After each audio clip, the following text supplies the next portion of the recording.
Bonjour à toutes et à tous, bien, je suis très heureuse de vous retrouver aujourd'hui pour partager avec vous ma prochaine aventure qui débutera d'ici quelques semaines puisque j'ai prévu donc de repartir début juin.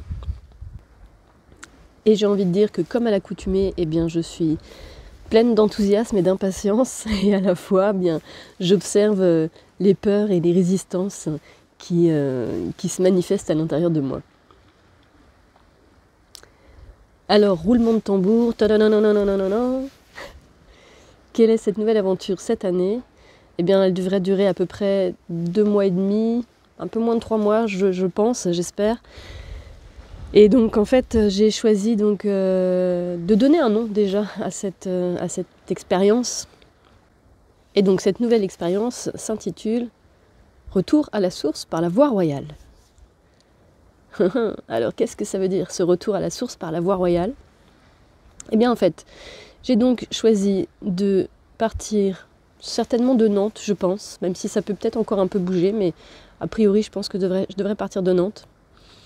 Et mon idée, c'est donc de remonter la Loire à pied jusqu'à sa source,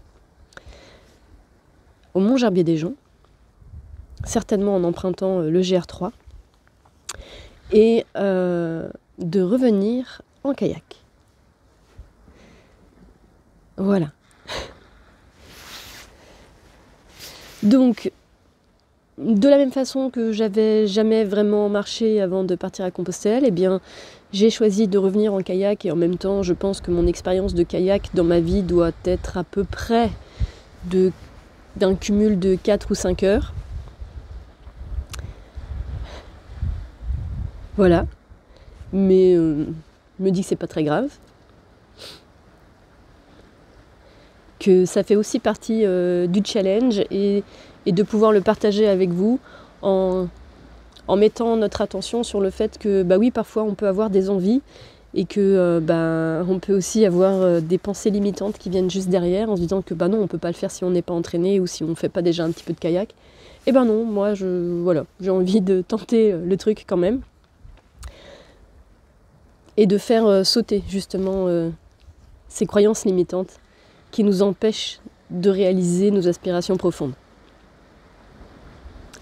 Donc ça fait déjà quelques temps que ça trotte dans ma tête. Je sens qu'il faut que j'y aille, c'est une évidence. Faire ce retour à la source par la voie royale et de partager avec vous, du coup, autour de ce retour à la source déjà, qui pour moi est en lien avec une dimension spirituelle. Ça peut être le retour à cette source de quelque chose de plus grand que nous. Ça peut être aussi le retour à notre propre source, un retour à soi.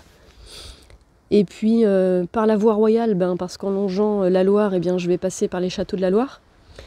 Et puis en même temps, cette voie royale, c'est aussi le nom qui est donné à l'alchimie philosophique. Donc de cette transformation, de cette transmutation intérieure, de transformer tout ce qui nous plombe en or. Donc voilà pourquoi ce retour à la source par la voie royale avec les différentes significations qui peuvent y avoir derrière et d'observer aussi la métaphore du chemin. C'est-à-dire que ce retour à la source, je vais le réaliser en marchant dans un premier temps, donc de remonter la Loire jusqu'au Mont-Gerbier-des-Joncs en marchant, et que peut-être que ce retour à la source, il peut sembler long, laborieux, périlleux, douloureux, physiquement, émotionnellement, voilà, je sais pas, on verra bien. Et qu'en même temps, quand on touche cette source, quand on arrive à s'imprégner de toutes les énergies qui y sont associées, d'amour, de paix, de joie, dans une dimension inconditionnelle, quand on arrive à toucher ça, à le ressentir vraiment profondément à l'intérieur de soi, évidemment, c'est beaucoup plus facile ensuite de se laisser porter par le flot de la vie, et d'où le retour en kayak. De se laisser porter par le courant. D'arrêter de vouloir que les choses soient comme on voudrait, mais plutôt de s'apercevoir que le flot de la vie peut nous emmener dans une direction, et que c'est aussi très bien comme ça. Donc voilà mon projet de retour à la source par la voie royale. Donc si vous avez envie de suivre cette nouvelle expérience, eh bien, je vous invite à vous abonner et à activer la cloche pour recevoir les notifications si ce n'est pas encore déjà fait. Et puis, eh bien, comme je disais tout à l'heure, en fait, je ressens vraiment profondément à l'intérieur de moi cette évidence qu'il faut que je réalise cette nouvelle expérience. Et en même temps, j'ai toujours bien sûr mes freins, mes limites intérieures qui résonnent là quand même dans ma tête. Donc la première, c'est la dimension financière. De dire qu'à nouveau pendant 3 mois, je vais mettre mon activité d'accompagnement individuel et de formation en suspens. Et que du coup, il n'y aura pas de rentrée d'argent. Donc de m'interroger sur le comment tu vas faire, Morgane, voilà. Évidemment, c'est une question récurrente, puisque si je vis de mon activité, elle ne me permet pas de faire d'économie. Donc je pars avec zéro. Et en même temps, c'est aussi ce que j'ai envie de transmettre, c'est-à-dire que ça aussi, c'est un frein qu'on peut se donner à soi-même, de dire oui, mais non, je peux pas parce que j'ai pas d'économie. Et j'ai pas d'économie. Et je vais partir quand même. Et on verra bien de quelle façon ça va se passer. J'ai pas de chaussures, j'ai plus de chaussures de marche, j'ai pas de kayak. Mais c'est pas grave. Mais c'est pas grave parce que je sens vraiment qu'il faut que j'y aille et que quand c'est comme ça, je sais maintenant par expérience que les choses vont se mettre en place. Et j'ai une confiance et une foi en la vie maintenant, de par mes expériences, qui m'amène à écouter bien sûr ces peurs parce qu'elles sont là et elles se manifestent chaque jour. Et en même temps de m'abandonner. C'est le message que j'ai envie de transmettre dans cette aventure, de m'abandonner à ce que la vie me propose de vivre, parce que finalement c'est presque comme si c'était pas vraiment moi qui l'avais choisi. C'est comme si la vie l'avait choisi pour moi et qu'il fallait que j'y aille pour me faire le vecteur de quelque chose à transmettre. Voilà. Donc j'ai espoir que ce côté financier et ce côté logistique va se mettre en place. Je suis en train de monter un dossier de partenariat, de mécénat, que je vais certainement envoyer à quelques adresses. Si éventuellement vous avez des idées, des noms, des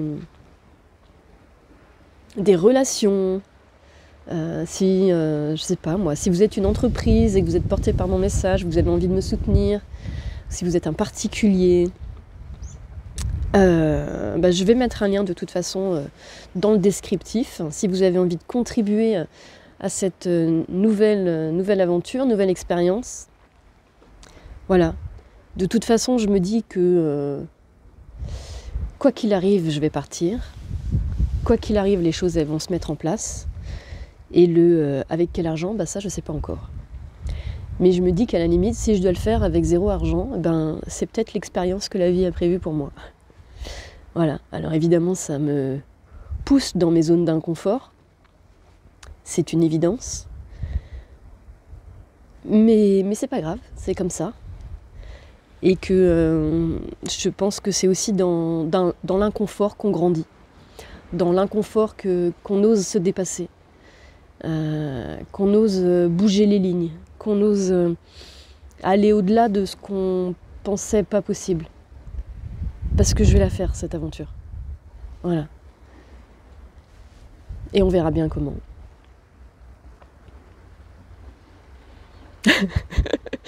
Voilà, des fois je me sens un peu dingue.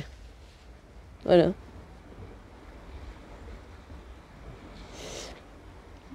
Mais j'ai à cœur, bien sûr, d'être aussi en cohérence avec le message que je transmets. Et quelque part, en le vivant moi-même, je l'inscris profondément dans mes cellules et ça devient une vérité absolue. Donc non, j'ai pas envie que quoi que ce soit un frein à la réalisation de ce qui vibre profondément à l'intérieur de moi. Voilà. Donc les choses, elles vont se mettre en place.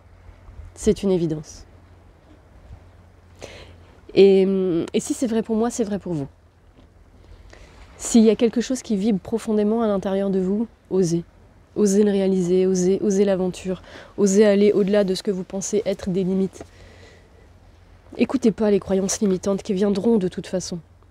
Écoutez votre cœur. Voilà. C'est ça.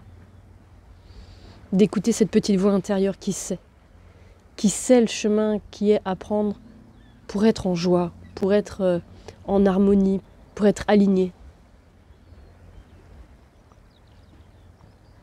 Pour être heureux dans sa vie, tout simplement.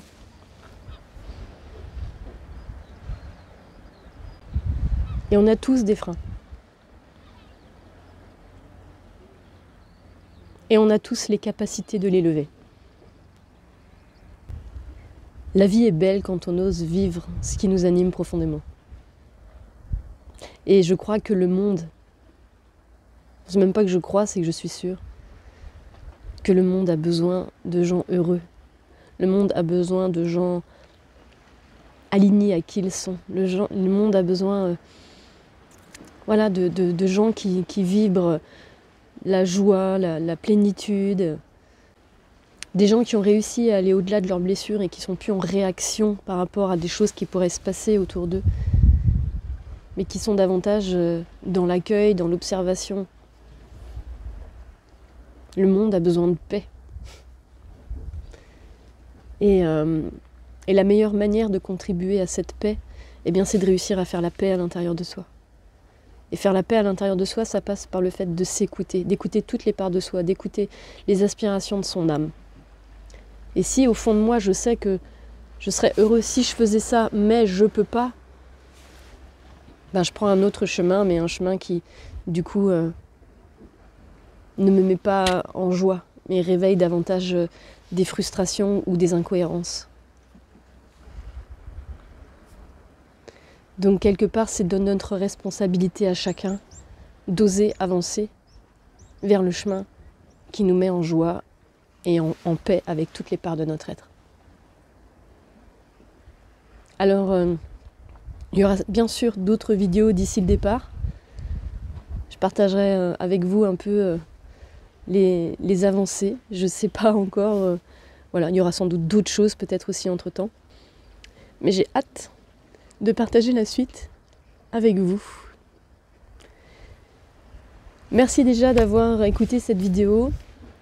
Et puis, j'ai envie de vous dire à tout bientôt. Portez-vous bien, prenez soin de vous. Je vous souhaite tout plein de bonheur. Et je vous dis à tout bientôt. Ciao, ciao.